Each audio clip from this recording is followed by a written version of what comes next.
Acara ini didukung oleh Desa Pay, cashless-nya kerabat desa Indonesia. Yang pertama, dalam konteks kita sekarang, itu pertanian, itu saat ini kan termasuk yang pertumbuhannya selalu positif di masa COVID. Sementara itu di pihak lain, dari kajian-kajian global yang sekarang mulai dikeluarkan gitu, itu salah satu penghisapan terbesar bagi manusia itu adalah pada masyarakat tani. Jadi tidak hanya di Indonesia, tapi sejak munculnya di di Sumeria kuno gitu, itu memang begitu masuk ke masyarakat tani itu secara umum kerajaannya semakin kuat, tapi warganya yang ada di desa itu semakin lemah. Jadi kita perlu refleksi itu, mumpung sekalian di masa kemerdekaan ini, perayaan kemerdekaan gitu. Dan kemudian kita perlu lihat bagaimana kondisinya di Indonesia sendiri. Karena memang ini hal-hal yang sebetulnya kalau menggunakan istilah dari Madilog ya, dari Tan Malaka ini, bahwa kita terlalu sering melihat atau mendengar dongeng gitu. Padahal sebetulnya itu ada hal-hal yang masih bisa kita pelajari. Jadi ini saya ambil contoh mengapa kita mulai dari negara Kertagama ini. Jadi bisa lebih jauh lagi, tapi bentuknya prasasti. Sementara di negara Kertagama ini bentuknya sudah seperti tulisan. Tentu saja saya tidak paham bahasa aslinya begitu, tapi seluruh buku negara Kertagama sudah habis dilahap beberapa tahun yang lalu dan berkali-kali ya. Karena ini adalah satu kondisi ya, desa-desa di masa Hayam Wuruk gitu. Dan yang menarik adalah kalau tadi Tan Malaka menginginkan gitu ya, menginginkan supaya kita ketika membaca sejarah itu jangan yang dongeng. Di negara Kertagama ini kalau boleh dikatakan dibandingkan dengan kakawin-kakawin yang lain, ini jenis kakawin yang masih wadak gitu, masih fisik. Jadi kalau di sini disebutkan oleh penulisnya Empu Prapanca bahwa di sini isinya adalah perjalanan keliling negara, tentu saja maksudnya negara Majapahit ya. Dan kemudian di situ isinya masih apa yang dilakukan oleh raja dan kemudian apa yang dilakukan oleh desa. Jadi yang menarik kita bisa mengetahui lebih rinci desa-desa tentu saja di sini di Jawa Timur gitu.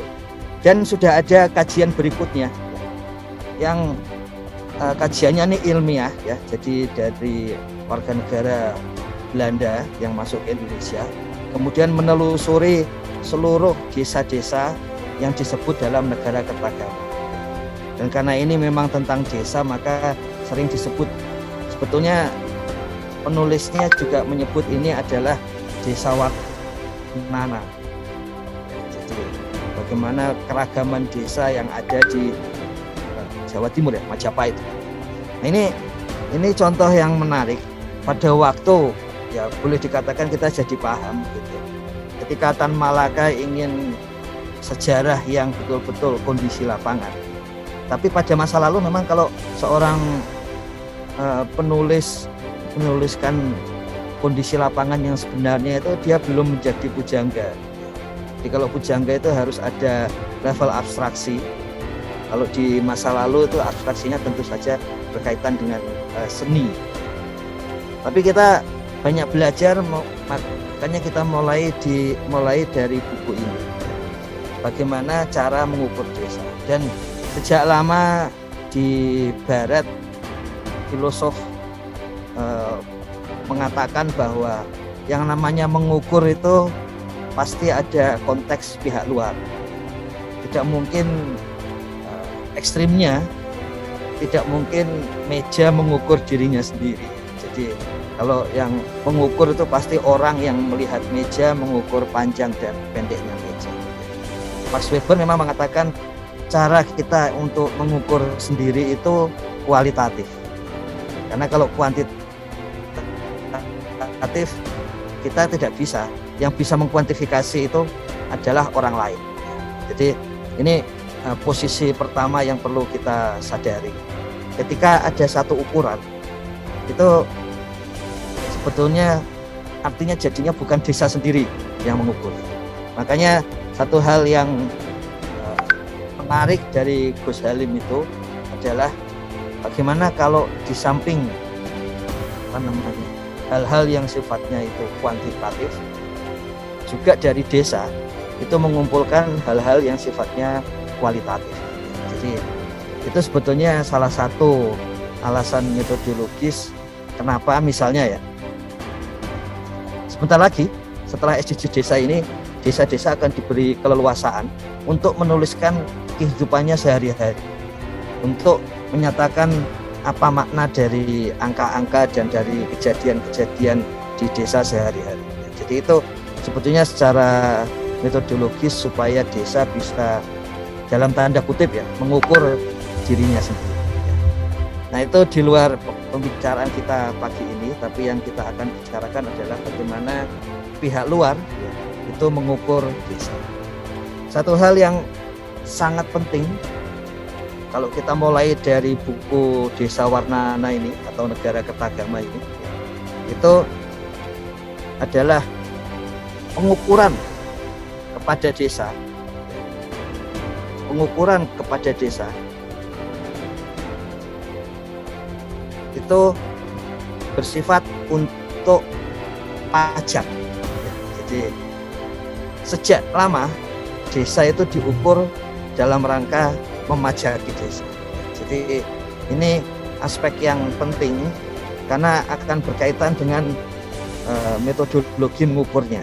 Jadi misalnya di masa lalu itu dan sampai sekarang kemudian muncul ya, memang desa itu wilayahnya untuk perpajakan. Jadi mengukur desa ya, yang kemudian disebut di dalam kerajaan-kerajaan setelah Majapahit itu sebagai mencacah ya, mencacah. Kenapa disebut mencacah? Karena yang diukur hanya cacah. Nah, cacah itu ketika masuk dalam wacana Orde Baru, cacah itu disebut sebagai orang, disebut sebagai jiwa, sehingga sensus disebut cacah jiwa. Tentu saja ada perbedaan mencolok antara cacah pada saat munculnya konsep ini dengan cacah yang sekarang. Ini kami tunjukkan saja bahwa sejak lama ya, sebetulnya tidak ada bayangan untuk menghitung orang. Yang digunakan adalah bayangan untuk menghitung SDM, jadi kualitas atau kapasitas orang. Misalnya ini diberi contoh yang sangat jelas ya. Dan sebetulnya saya sudah siapkan itu surat-surat dari kerajaan kepada desa gitu. Yang isinya adalah ketika misalnya disebut ada 53.100 cacah begitu, itu sebetulnya jumlah penduduknya ada 308.600 penduduk. Jadi dengan demikian apa yang dimaksud dengan cacah? Jadi cacah itu adalah pada masa lalu salah satu definisinya orang warga desa yang harus membayar pajak. Nah, siapa yang harus membayar pajak? Tentu saja orangnya pasti sudah dewasa, punya penghasilan terutama dari lahan. Jadi kita mengukur itu sejak lama dalam bayangan kita itu hanya mengukur yang berguna, termasuk orang-orang yang berguna. Jadi kita tidak mengukur real ya, apa yang ada di desa, tetapi apa yang berguna dari desa. Makanya ketika ada kepala desa ya, kemudian dia dianggap mengelola sumber daya produktif 1000 cacah, yang artinya adalah 1000 seperti itu, maka sebetulnya penduduknya bisa jadi lebih kebanyakan seperti itu atau kurang. Nah, apa gunanya mengukur itu? Jadi ketika kita memberikan kekuasaan kepada seseorang dan kemudian dia punya kewajiban ya, untuk mengembalikan kepada penguasa dia.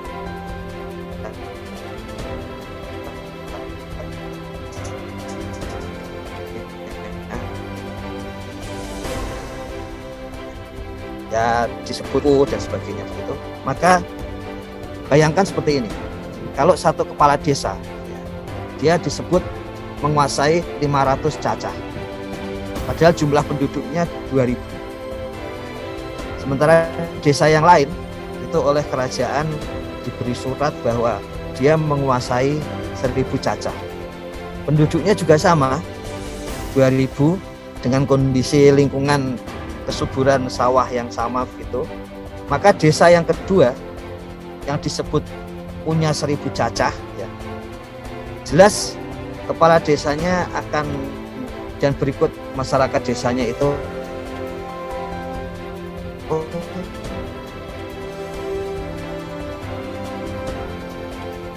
akan lebih banyak pajak atau upeti atau bos, hanya diminta pajak 500 cacah ya.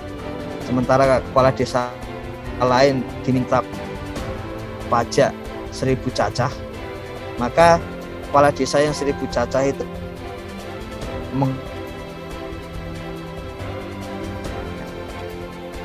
nah, agak itu diperoleh di mana? Tentu saja karena sifatnya itu tertutup, sebagai komunitas tertutup, artinya tidak banyak interaksi jual beli dan sebagainya. Meskipun sejak abad awal itu tercatat di dalam dokumen Cina bahwa dari Jawa itu menjual beras, kemudian dari misalnya Barus menjual kapur barus Sumatera ya. Kemudian ada yang menjual lada dan sebagainya. Tapi praktis di desa lebih banyak tercatat bahwa mereka terpaksa harus bekerja bakti. Bahkan cacah itu juga merujuk kepada warga desa yang harus ke kota 1 tahun, ada yang 1 kali dan ada yang 2 kali. Dan sekali ke kota itu bisa tinggal di kota selama beberapa minggu ya, sampai bulan gitu, terutama untuk membangun kota ya. Jadi membangun jalan, kemudian membangun tembok keraton dan sebagainya. Dalam konteks yang lebih kuat lagi, cacah itu merujuk kepada warga desa yang harus menjadi prajurit ketika kerajaannya diserang. Ada satu cerita yang tulisan dari Inggris ketika masuk dan melumpuhkan kerajaan di Jogja itu tidak terlalu lama, dari matahari siang hari sampai waktu asar. Mengapa begitu cepat? Ya karena memang prajuritnya itu sebagian besar dari cacah yang tidak bisa langsung diorganisir sebagai prajurit yang terlatih. Sebetulnya pengorganisasiannya itu yang tidak bisa dilakukan dalam cacah karena sifatnya adalah kerja bakti. Makanya pada waktu awal undang-undang desa dirilis begitu, ada sebagian dari akademisi dan praktisi masyarakat itu yang tidak terlalu cocok dengan istilah kerja bakti dan gotong royong, karena di masa lalu itu juga bisa berarti cacah. Nah, artinya apa? Artinya mengukur desa itu bisa sifatnya longgar. Kalau longgar, dengan kata lain cacahnya direndahkan, maka warga desa itu akan semakin sejahtera. Tapi kalau cacahnya itu dinaikkan, padahal jumlah penduduk dan sumber daya alamnya itu tetap sama, maka bisa dipastikan bahwa warga desa kesejahteraannya di sana semakin menurun. Dan yang menarik, hampir semua pemberontakan atau ketika kerajaan sedang rusuh itu selalu berkaitan dengan cacah ini. Jadi ketika kerajaan membutuhkan sumber daya lebih banyak, maka cacah dinaikkan, dan kemudian itu ditanggapi oleh warga sebagai tambahan pajak. Ong Hokham menulis bahwa ketika ada kondisi seperti itu warga desa itu lazim mengungsi ke kerajaan di sampingnya, yang di situ tidak banyak cacah, tidak banyak pajak kepada warga desa. Nah, apa pentingnya pemahaman cacah ini? Jadi kita tidak pernah tahu jumlah penduduk yang sebenarnya, meskipun bisa memperkirakan. Kemudian kita bisa mengetahui konsekuensi cacah pada contohnya Pilkades. Di masa lalu hanya cacah yang bisa ikut di dalam pemilihan kepala desa. Cacah juga yang punya kewajiban, tapi cacah punya hak yang banyak. Jadi kalau ada beras misalnya yang kemudian hasil panennya banyak, maka akan dibagi di antara cacah. Nah, ketika Daedalus itu masuk ke desa-desa, mulai dari desa pesisir kemudian masuk ke pedalaman, itu dia juga sebagai mula-mula menguasai satu wilayah dengan cacah di dalam. Jadi bagaimana bisa membuat jalan pos jalan Daedalus kalau orang Jawa mengatakan itu, yaitu dari cacah-cacah yang ada. Jadi begitu caranya sumber daya itu diambil dari desa dan kemudian digunakan untuk meningkatkan aspek-aspek ekonomi dan sosial. Jadi sama seperti itu. Jadi Daedalus juga menggunakan cacah, meskipun di akhir meskipun cuma beberapa bulan begitu, di bagian akhir kekuasaannya Daedalus memberikan perkenalan tentang upah bulanan honor. Jadi kalau cacah itu kan dianggap tidak terlalu pasti, maka oleh Daedalus itu diberikan honor. Sebetulnya di zaman kerajaan juga ada. Jadi ada pejabat-pejabat yang ukurannya itu bukan cacah atau bukan lungguh atau bukan lahan yang diberikan. Kalau menurut Ong Hokham, dari kata lungguh atau kursi atau duduk itu muncullah konsep kedudukan, posisi.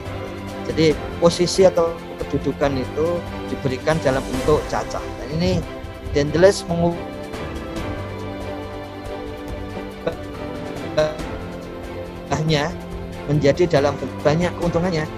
Dengan adanya gaji itu berarti pendapatan menjadi tetap. Bagaimana kalau ada lebih? Kalau ada satu masyarakat itu lebih, tidak boleh diambil oleh pegawai yang sudah digaji.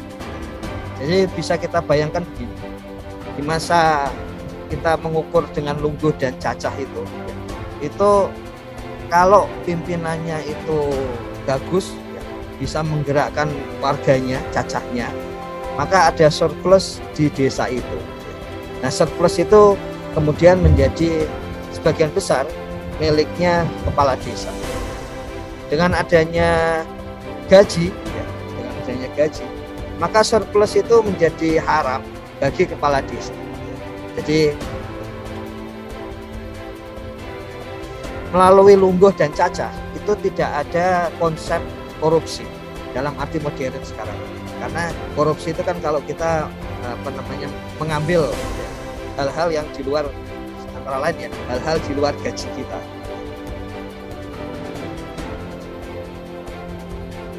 Karena tidak digaji, tepatnya lahan dan cacah, maka tidak ada konsep mengenai korupsi itu.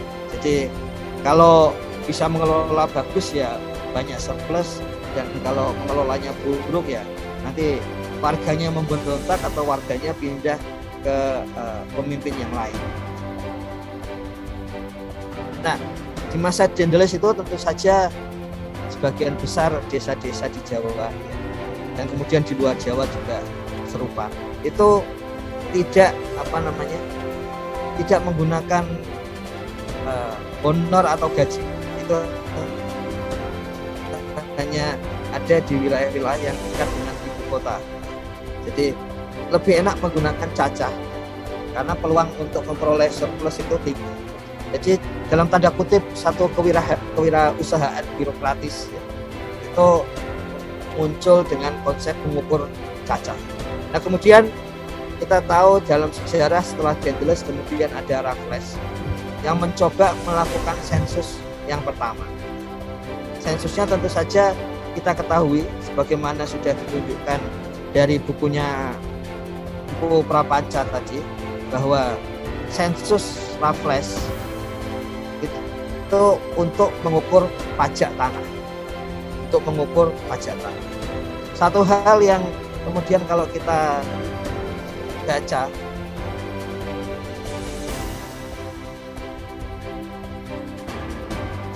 dari buku Raffles sendiri terkesan terkejut di situ, karena cara mengukur atau mencacah jiwa, menyensusnya itu tidak sesuai dengan apa yang ada di pikiran Barat, pemikiran Barat. Jadi ketika menyensus itu kemudian warga, ya, petugas-petugas kerajaan yang menyensus itu hanya menyensus, jadi tidak sepenuhnya menyensus yang kemudian disebut cacat. Dan memang kemudian itulah yang diberi pajak. Yang kemudian dikenai pajak oleh Raffles adalah penduduk yang disebut sebagai cacat. Nah, apa akibatnya?